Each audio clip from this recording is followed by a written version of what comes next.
Hello everyone, hope you're doing well. We are back on the dev server and we're having a look at the F-16A OCU. This isn't actually the first OCU that we have in the game. There's actually quite a few of them which would kind of fit the bill, but there's one which literally has exactly the same name, the F-16A OCU Block 15 over here. But it's slightly different from that. This is a Belgian Block 15 OCU, so what that means is it gets access to different weaponry. And as a squadron vehicle, it means that you can research it with squadron points at rank 8, which is over here. So the vehicle itself joins many of the other Benelux vehicles, or the Benner vehicles, in the kind of subtech tree they have here, going all the way from the start, including the Fokker, which, by the way, got a new cockpit, which looks really nice, all the way into the F-16AM, which is right here. The F-16A OCU actually sits in a unique position compared to some of the other F-16s, not just because of the fact that it's a squadron vehicle, but also its weaponry, which is the most interesting part. But before we get into that, we have the radar, which is the AN/APG-66V3. Not a surprise at all. You also have access to the RWR, the AN/ALR-69, which, once again, shouldn't be a surprise to anybody, since this is basically already in the game. You have the 20mm Vulcan, the M61A1. You have the Pratt & Whitney F100PW220 engine, which is the staple on all of these F-16s. And also, when it comes to the modifications, this is where it gets spicy. So instead of just having the standard flight performance stuff and also the G-suit and the countermeasures, which this thing, by the way, gets access to 60, it also has a very interesting weaponries tab.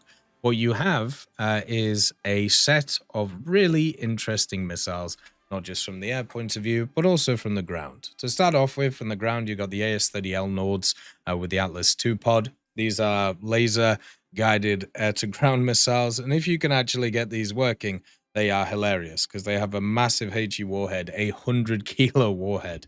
So if you even just get it close to a target, it usually just makes it pop. But, of course, the main reason why people want to play this is because of what it has access to in terms of its IR missiles. So this vehicle has the AIM-9Ls, which are pretty standard on all of the F-16s. Then it gets AIM-9Ms, which are the upgraded version of the AIM-9L with the smokeless motor and also the IRCCM.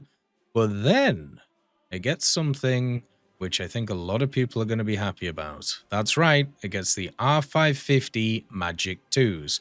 Now, the Magic 2s, compared to the Magic 1s, they also have the IRCCM, and they have the all-aspect lock on them, which makes them very powerful compared to what you see in other areas. So basically, this vehicle can take 6 IR missiles, and it can take 2 AIM-9Ms and 4 Magic 2s, which is not a loadout that you see a lot of the time. One of the vehicles that I was actually super interested to see how Gaijin was going to add it was the MiG-29 Super for the Romanians, because technically this one could carry just a bunch of different, different weaponry options because of its unique Romanian setup and also being modernized to try and fit with different standards. They could have technically given it a bunch of NATO things, but they didn't. They just decided not to do it.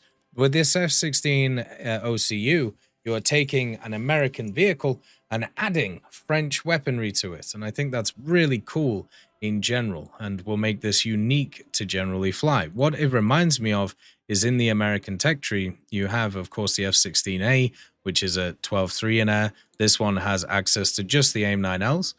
So that's why it's a bit of a lower BR. But then you also have the ADF, which is way higher nowadays because they gave it the active radar homing missiles. But previously, it only had the semis and also the IRs, making it 12.7, just like this vehicle is now. But now with this one, the way that it is, giving it access to those additional kind of weapons, it'll be really interesting to see what ends up happening with this thing's BR. Because it doesn't have any semi-active capabilities, right? It doesn't have access to any active radar homing capabilities either. So it can't really go up in BR, but it also can't go down in BR because of the fact that you obviously have the other F-16 there too.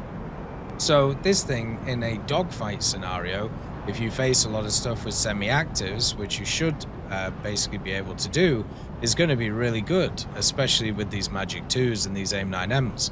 But if you ever fight anybody, or if you ever get up yard against people who, know how to use semi-actives, you're going to have a pretty rough time, which is my kind of experience when it came to the standard F-16A when I played it for America. So for me, I'm actually really interested to see what kind of happens with this vehicle, because I think it should be really fun. My experiences in the F-16 have been fantastic so far, and getting access to Magic 2s on an F-16 platform just feels really, really fun. And you don't have to worry about too many mechanics. You just worry about turning, and also maintaining speed, and also firing the IR missiles, and also defensively flying against all of the semis. And if you're able to master that, you'll have a fantastic time in this machine. And so far, I know it may sound a little bit weird, but out of all of the vehicles that are coming in this update, this is one of them that I'm actually really interested to see how it actually does, because it's just another kind of upgrade on the F-16 platform, and it's another one of those upgrades which technically should put it in a negative place, but might actually turn around and make it positive. As always, I hope you have a wonderful day, and I'll see you next time. I'd just like to thank GMG Smiley, CD Beans, Chieftain Mike, EMN3 Galaxy, Tulio Pontecorvo, Brendan Quinn, Carrion Crow, Gus Irenicus, Pyman, Wartinder, Teddy, Daniel Stanton, Martinez, B. Young, Ozzy Panzer, Alan Hacker, Liam Shear, Opium Prime, Lafouche, Sem, Aslan, Uncle Bean, and Derek R. for supporting the channel.